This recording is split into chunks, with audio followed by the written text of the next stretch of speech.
Hey guys, Hell's First here, back with another Corepunk video.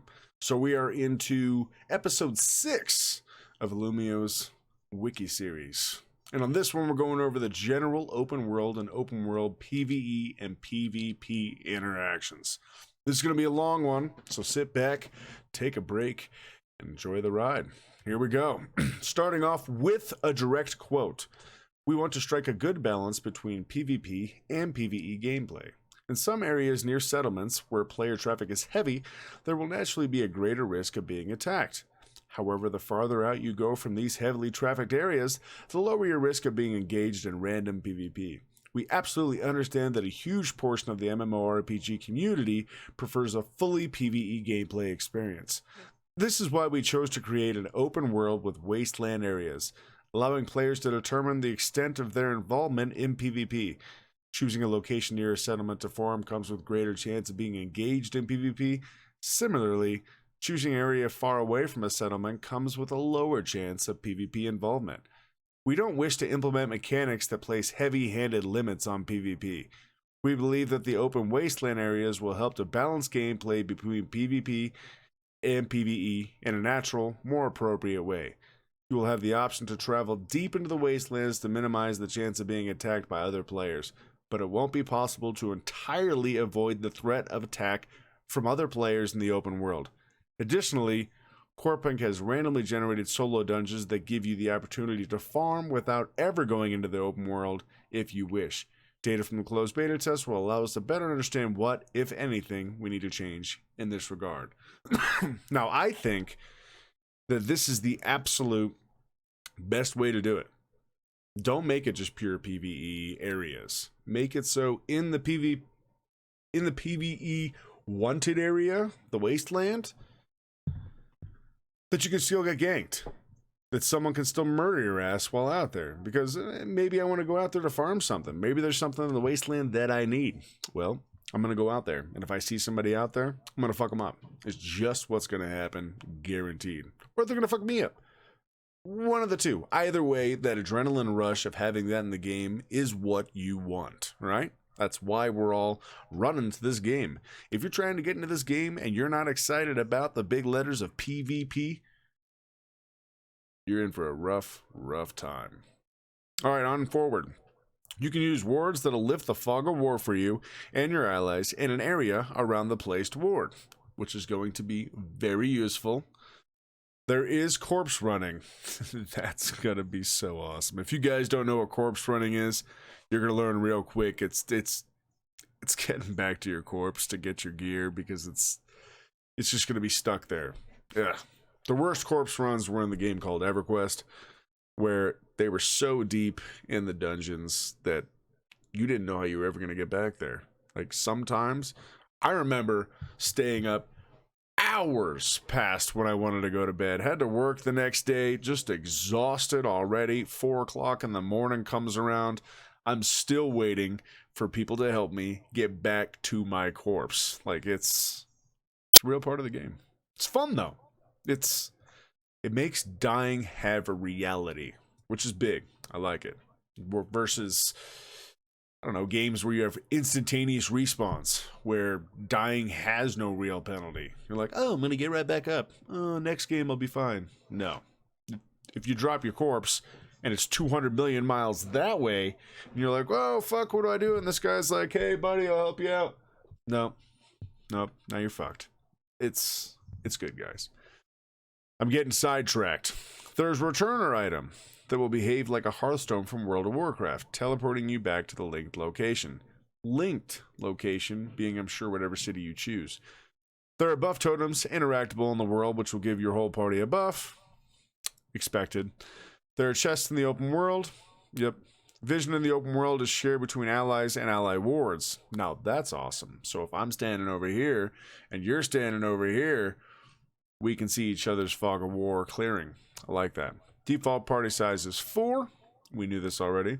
There is no party finder and no teleport to dungeons. I love this.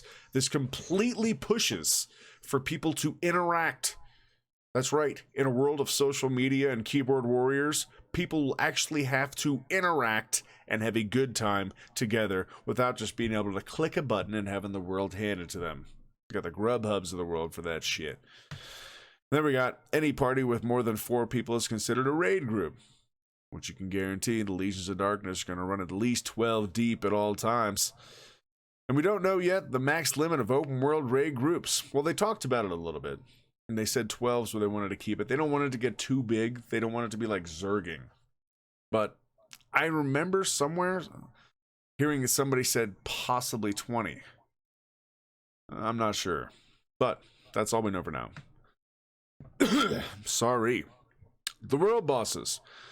The group that caused the most damage will receive loot from it. This could get scary. Loot stealing is going to be a thing.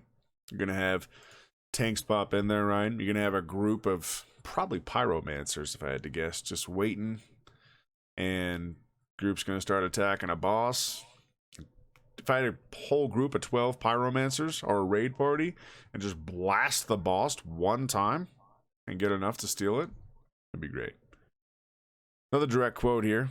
To make the exploration process interesting, we developed a random encounter system. You'll encounter interesting places, different NPCs, vendors with rare and useful items, hidden quests, secret instant entrances, wandering monsters, world bosses, rare monster camps, and much more. Sorry. It's the longest run-on sentence ever. The world of Corepunk is very beautiful, full of atmosphere, big and interesting to explore. Really good to know how much shit there is. Another direct quote here. This one's a question. Who controls the PvP interaction? Is escape from an attack a viable strategy? Or is it realistic to think that if we're attacked, that we have to fight back if we stand any chance to survive?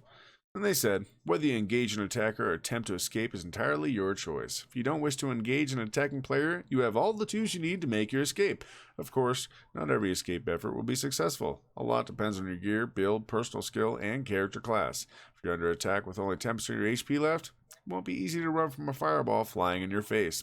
With the smiley face emoji. I like it. I mean, this guy should have known. This is one of those questions you don't ask. You're going to fight or you're going to try and run. And if you run and I can stop you, I'm going to kill you. People who run usually die. Rarely do the people that run survive. Running makes you a target. All right, another direct quote. We will have normal fog as a weather element. But only the fog of war will influence the vision. That's cool. If you're on high ground, you can see players on low ground, but they can't see you. This is going to be awesome. You know there's going to be trenches that like run through the middle of an area, and you're going to have like ledges on each side, and the trench is like down in the center, and you're going to have all the dudes sitting up on the top and shooting shit down at someone who can't even fucking see them. Now the question would be, can they see you once you attack them? I'd assume so, right? Otherwise it'd be completely unfair, but maybe that's what they're going for. I don't know. Jumping gives you a slightly better view. Okay, that's cool. Another direct quote. There will be no flying mounts, as well as no teleports between locations. There will be public transport available for traveling. Awesome. That's that big-ass train, and I'm sure there'll be other stuff. The means of transportation available to us will be mounts, taxis, and a circulating transport like trains. You can get run over by the public transportation train. I can't wait to have a group throwing people in front of the train as part of a PvP move. It's going to be great. Direct quote. On the transportation system, can you only reach new cities by taking the train, or could you simply walk there if you miss the train? You can walk by foot anywhere in the world. It's a seamless open world. Miles and miles and miles to get lost in. Remember the trailer? Come on. Another direct quote. Are there loading screens between major cities to help with server stability, or is it completely open? The answer, there will be no loading screens on open world, only between worlds and dungeons. As I just said, fully seamless, miles and miles and miles, blah, blah, blah, blah, blah. The world map is big enough to get lost in. They're just repeating me, right? Another direct quote. Will I drown in the ocean if I don't use the life jacket in the quest and the trailer? No, you can freely swim everywhere. That's great. There's going to be water dungeons. You know there will. Direct quote.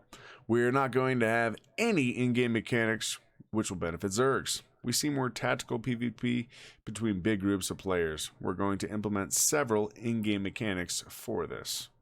I like that. Zerg v Zerg can be fun. Sometimes it can be a little overwhelming. There are areas where a bad job could end up killing you. Good. I'm glad that exists. There are areas where you can knock people and monsters off into lava. Love this. Gonna be, you know, there's gonna be a spot in the game with a lava pool where people are just hiding, waiting for someone to get close to it, and then just bink, Legionary just throws their ass in there. It's gonna be great. Then we got oh wow, I jumped forward, guys. In Corepunk, we will only show you the direction on the initial path, but then you will have to move according to the instructions in the quest. It's kind of cool. There's not just an arrow telling where to go. Then I got a question here. Is the global map going to be covered in the fog of war? Are we going to have to explore it? Or is it open from the get-go? The answer is, it's open. But there are no markers and points of interest. You have to unlock them. Then they show up. That's awesome. So you can just go anywhere at any time. Love it. Then you got the map will open up over time. The players explore and qual it. You won't be able to share it. Direct quote, you'll be able to place markers on the map for your group.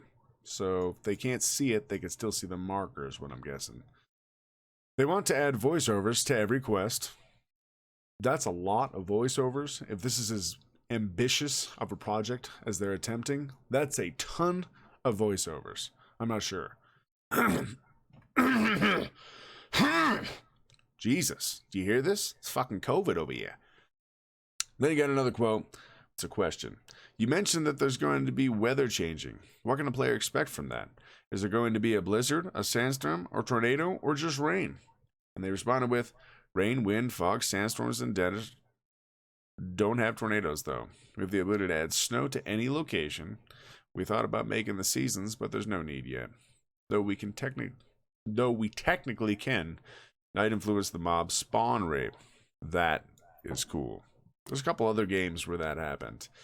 I don't know if you guys ever played Final Fantasy 15, but when it became nighttime, the badass shit came out to fight. I like that happens. Alright, you will not be able to use the jump mechanic to dodge PvP or PvE attacks. Alright, so it's going to be dodge skill based. Then we got another quote here. Will the dungeons be instantiated?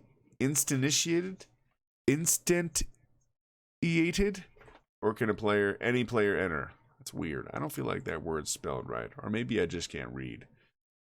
Will there be instances, is what they're asking. And they said, each party will have its own instance of a dungeon. There will, however, be a small number of dungeons that will allow two opposing parties to enter a single instance at the same time. That'll be cool. Then a direct quote here. All of the destructible objects and chests are shared. If someone opens one before you do, you'll have to wait for it to recover or find different ones. In there, you can find different useful items and pieces of equipment. Depends on your luck. All right, that's good. Another direct quote here. We know that we'll have 4 cultures in the game. Are these cultures enemies? Will we have a choice of the faction? The answer was, our cultures are not at war, but smaller factions can be. You can join them or their foes along your quest lines and pick for yourself whom to help. That's going to be cool. I don't know if the smaller factions are going to be other players. I don't know. We'll see, though. Then you got another direct quote. The world will be really big. I wouldn't want to draw comparisons with other worlds, but I can say that it will indeed be massive. This could mean one of two things. 1, it's going to be bigger than the other worlds. Or 2, not going to be as big as the other worlds. It's the only reason you would say something like that, right? Then we got another direct quote. What is your take on Fog of War? Are there going to be bushes like in League of Legends? Height differences, limiting vision, etc.? The answer is, we don't have such plans. Bushes is a nice feature for MOBA games with a small map, but for the MMORPGs, open world would say they're in a good solution. So I'm getting these people subscribing to me while I'm on OBS here. You're hearing it pop up. I'm not streaming. Just because I'm on OBS though and the alerts are on there, those are those noises you're hearing. And you're seeing that shit on the screen. So I apologize mid-video that this is happening. I didn't think it was possible. But hey, you could be one of them. You could just hit the subscribe button right now. I'd like it. Let's continue. Last direct quote of the day. Oh, we didn't even give the answer on this one. We don't have such plans. Bushes is a nice feature for MOBA games with a small map, but for the MMORPGs, open world, they are not a good solution. It's just true. Otherwise, you'd have 80 people sitting in a bush, killing everybody that walk by. Another direct quote. What happens to the character after death? How is the respawn and resurrection carried out? They respond. If the character has a soulstone item, then he can resurrect in the same place. He can also be resurrected by allies using special consumables. In other cases, the character will appear at a special point in the afterlife. And then I'm guessing you got to run back in the afterlife to get your corpse and, you know, all the good stuff. So it's going to be fun. That's a lot of information in today's episode. It's a ton. And a lot of it's good. Basically, what it comes out to say is the game's going to be awesome. PvP is going to be the shit. You're going to die when I come and kill you because I'm going to be better at PvP than you. You're probably going to be in my guild anyway. But if you're not, I feel bad for you. However, I could lose too. We'll see. Sometimes it pays to be cocky. We'll see. But that is episode 6. And as always, I'm Hell's First. And until next time, ta-ta.